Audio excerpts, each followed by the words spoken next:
Então, bora lá continuar com a nossa aula.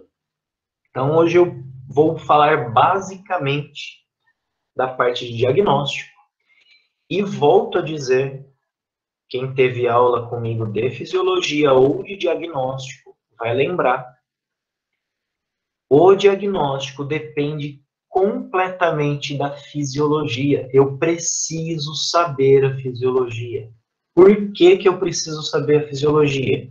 Porque se eu sei a fisiologia, a hora que a pessoa me fala que está com um problema na circulação, eu sei quais fisiologias estão relacionadas. Se ela tem um problema na contração muscular, eu sei quais as fisiologias estão relacionadas. Se ela está com um problema na vista, a mesma coisa. Se ela está com um problema de insônia, a mesma coisa. Ou seja, eu preciso compreender o que está por trás da dita síndrome. Então, o que adianta eu falar para vocês que falta sangue do coração se eu não sei o que é o coração?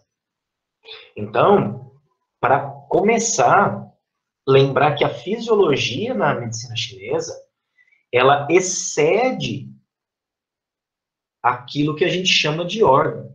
Quando a gente fala de coração, dentro da medicina chinesa, a gente está falando também do sangue, dos vasos sanguíneos, da mente, do espírito, da transpiração, da língua, da compleição, tá? Da compreensão da vida, do estado emocional, tá? A gente está falando, é muita coisa que eu posso chamar de coração. O órgão é uma parte, ele é um pedaço do coração. Ele não é todo o coração. Tá?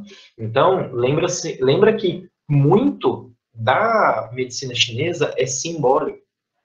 É um conhecimento muito antigo. Então, eles se usam de símbolos para fazer a correlação no corpo. Então, quando a gente fala do órgão coração, eu lembro que ele tem outras atividades, outras comparações. Então, quando eu falo de coração, por exemplo, eu lembro da compleição. O coração se apresenta na face, ele se apresenta na compleição da pessoa. Tá? O coração se abre na língua, ele tem uma correlação com o falar. Então, lembrar do que é a língua em relação com o coração. Eu tenho a questão da fala. Então, a pessoa, por exemplo, que está falando desconexamente, está falando uma coisa enquanto quer dizer outra, isso tem uma relação com o coração. Ah, ela fala aquilo que não deve, na hora que não deve. Lembrar também que o coração, ele se manifesta como o riso, como a risada, como a alegria, como a euforia, né? Aquela agitação extrema também tem relação com o coração. Euforia, tá? E aí, o que eu preciso lembrar principalmente não, né? De uma forma abrangente, é qual é a parte fisiológica, qual é a função do coração. A função do coração é governar o sangue e os vasos sanguíneos. Por quê? Porque ele é responsável pelo sangue. É dele o governo dessa matriz, desse líquido tão precioso.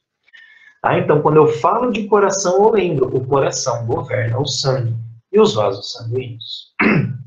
Além disso, por governar o sangue, o espírito, a mente, se adere ao sangue. Ele se prende ao sangue.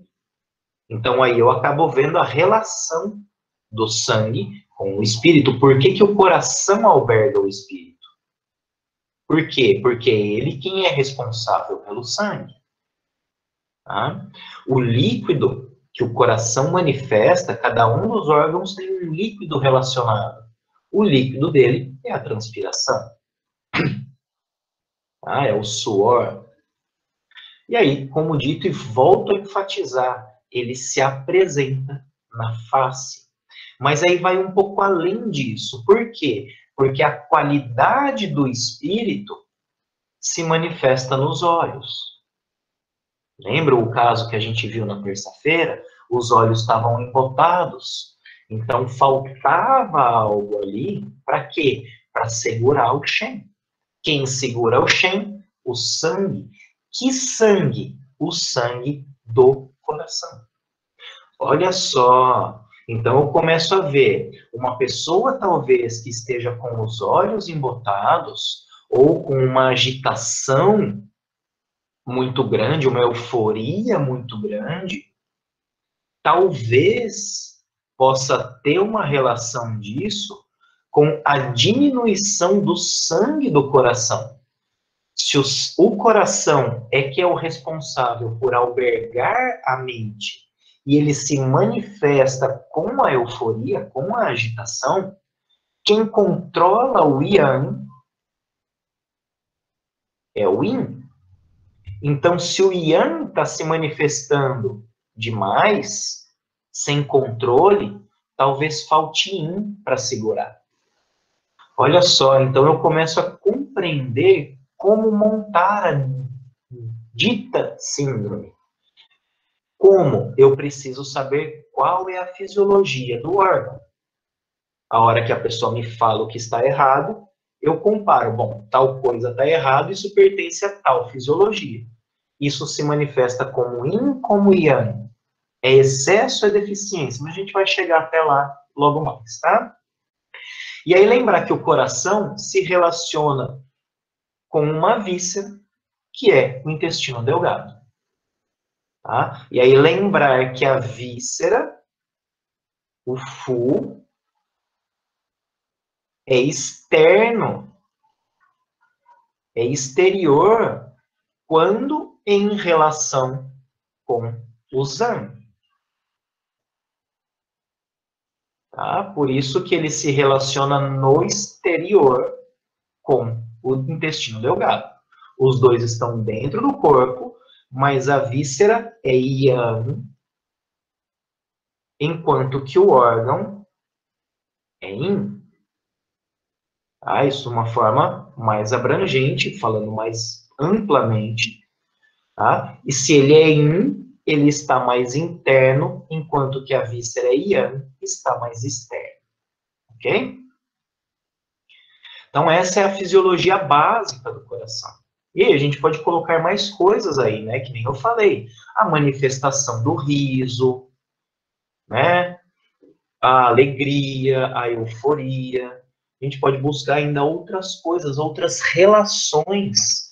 Além dele se relacionar no exterior com o intestino delgado, ele se relaciona no baixo com o rim.